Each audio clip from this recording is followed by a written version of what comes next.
आगे देखिए, आपको नेक्स्ट रिएक्शन दे रखी है। नेक्स्ट कंटिन्यू करते हैं। नेक्स्ट अगर आप इसके और भी रिएक्शन देखें तो नेक्स्ट रिएक्शन दे रखी है, आपको बोल रहा है कि what causes this the white PPT of BeSO4 is formed by reaction SO4 negative and BeSO4। अब आपने क्या देखा कि ये तो NaCl क्या बन गया, सोल्ट बन गया ना, और ये क्या है, इसको आपको इंफ्लुएंस बताने साथ में कि आप क्या ऑब्जर्व करोगे, मिक्स करके रिएक्शन हो गई, डिस्प्लेसमेंट हो गई, ठीक है। अपने टेस्ट में देखा क्या देखा, जब उसको मिक्स कर दिया जैसे NaCl होगा तो नमक तो घुल जाएगा, ठीक है। लेकिन जो BeSO4 होगा वैसे आपको सिंपल बनाना है ऐसे एरो नीचे करते हुए, जिसका मतलब क्या होता है कि इसकी क्या बनती है यहाँ पर PPT, that is precipitates. Precipitates मतलब क्या होता है, जो चीज नीचे बैठ जाए किसी चीज के अंदर उसे क्या बोलते हैं, प्रेसिपिटेट। जो कभी कभी आप जो घोलते हो तो कभी जिसको मिक्स नहीं होती है, कभी वो नीचे बैठ जाती है और बाकी चीज मिक्स हो जाती है, तो उसे हम क्या बोलते हैं, प्रेसिपिटेट बोलते हैं। PPT बन जाती है और कौन से रंग की बनेगी, व्हाइट रंग की। ये जो NCERT के रिजल्ट्स हैं वो आपको याद रखने हैं, हर एक एक्टिविटी के एक्टिविटी रिएक्शन कैसे हुई है, कैसे कंपाउंड बने हैं, और फिर आपको ध्यान रखना पड़ेगा कि ये जो कंपाउंड बन रहा है वो किस तरीके से बन रहा है, और फिर नेमिंग याद करनी है, फिर क्या कैसे बनेगा वो, ठीक है। ऐसे मैंने क्या बोला कि NaCl का नमक होता है वो तो घुल जाएगा, पानी के अंदर जैसे घुल जाएगा, लेकिन जो BeSO4 है वो डिजोल्व नहीं होता पूरा, वो एज अ PPT नीचे फॉर्म हो जाता है। तो इसको हम ना ऐसे दोस्तों से प्रेसिपिटेशन रिएक्शन बोल सकते हो। एक नाम से वो एक और हो गया, that is a precipitation reaction. Precipitation reaction भी नाम हो सकता है इसका। जिस रिएक्शन में आपको मिलता नहीं प्रेसिपिटेट्स बन रहे हैं तो आप उसका नाम रख लो, उस रिएक्शन को याद कर लो आप कि वो रिएक्शन कैसी होगी, precipitation reaction, the reaction in which the resultant products form is in the form of precipitates और PPT। मतलब क्या बोलते हैं, प्रेसिपिटेशन रिएक्शन, एग्जांपल दिस। आप इसी रिएक्शन को भी कर सकते हो वहां पर, क्यों इसके अंदर जो रिएक्टेंट जो रिजल्टेंट डिस्प्लेसमेंट के बाद भी आया तो उसको करना नहीं पड़ता।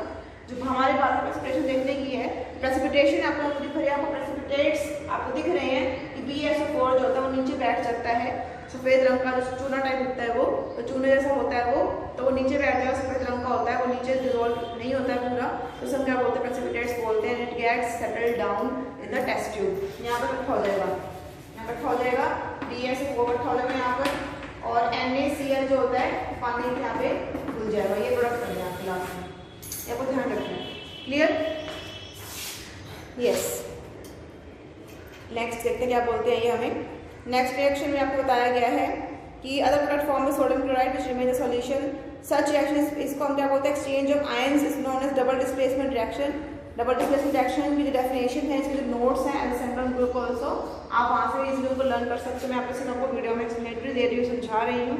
तो यहाँ पे क्या बन गया, that is BeSO4 the reaction in which the ions, क्योंकि आयंस है ना यहाँ पर, ये तो कैटायन हो गया, एनायन, कैटायन एनायन, जब कैटायन एनायन आपस में मिक्स होकर रिएक्शन प्रोडक्ट्स बना रहे हैं उसे हम क्या बोलते हैं, डबल डिस्प्लेसमेंट रिएक्शन। क्लियर? इसके बाद टॉपिक आएगा oxidation reduction reaction and corrosion and rancidity.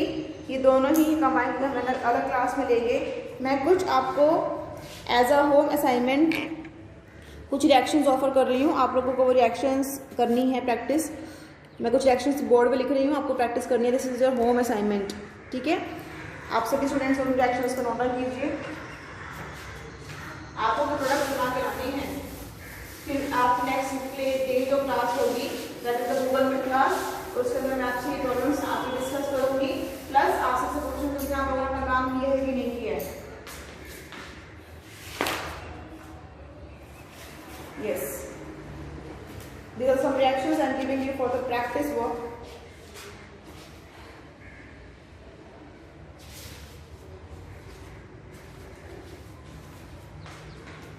Yes.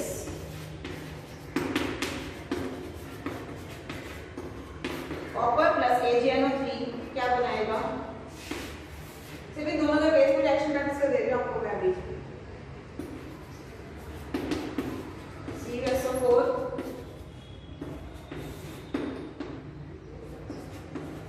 Na plus H2O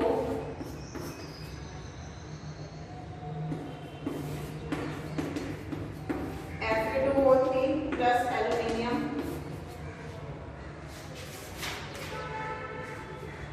next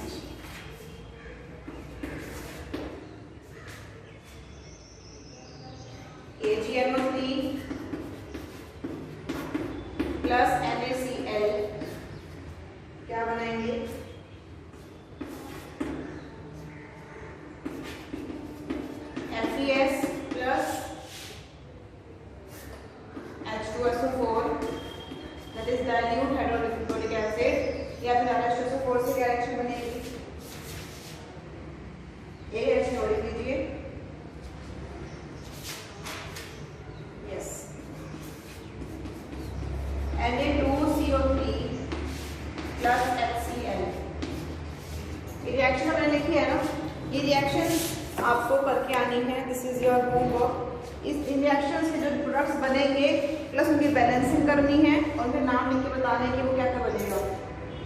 इसको जब तक आप करोगे तो कॉल लेक्चर प्रोसीड नहीं करूँगी मैं, तो यहीं तक पहले कवर करके आना है आपको। This is your homework. Okay, thank you so much.